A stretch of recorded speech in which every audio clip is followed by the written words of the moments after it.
A francba. Ennyi, Albert! Mi a francra jött ide, ember? Ez nem a vidámparkot, csak úgy besétálja. Arról volt, hogy tegnap este visszahívsz, Albert. Hol a picsában voltál? Sok dolgom volt, nem tudtam elszabadulni. Szerintem sértsük meg az emberi jogait. Én segítek neked. Te leszarsz engem? Ez az ábra?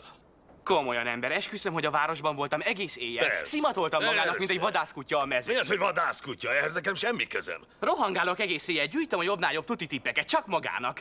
Folyton nyüzsgök, mint egy Csüketduma. hangya.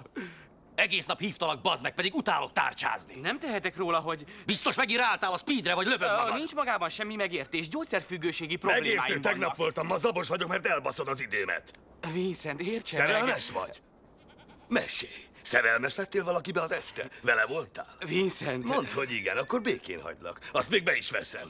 Vincent. Beszélj a kurva istenit! Vincent! Pakolj ki a disznó! Esküszöm, ember, a bátyám Richard mindent elmond, a bátyám Richard! Richardot mondott? Ő vele beszéljen. Richard. Richard? Találkozhat vele ma este, esküszöm. De ő nincs itt, igaz? Nincs, de ma este itt lesz. Ma este? Miért nem most rögtön? Én könyörögtem neki, hogy maradjon, mert tudtam, hogy... Már megint ma délelőtt süketelsz, ide haver? jönnek.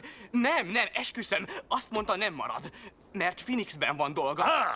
Esküszöm, Vincent, hogy ma estinél korábban nem tudom összehozni. Útra kél, de biztosan hagy majd egy cetlit az ajtaján. Sajnálom, Na, de csak ma mondjad. este jön vissza.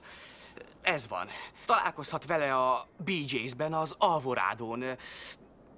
Mondjuk 2-kor. Menjen oda. Te is ott leszel. Vincent, én nem tudok elmenni. Van itt egy csomó dolgom. Nyugi. Szaladgálnom kell. El kell mennem egy csomó helyre. Ott leszel.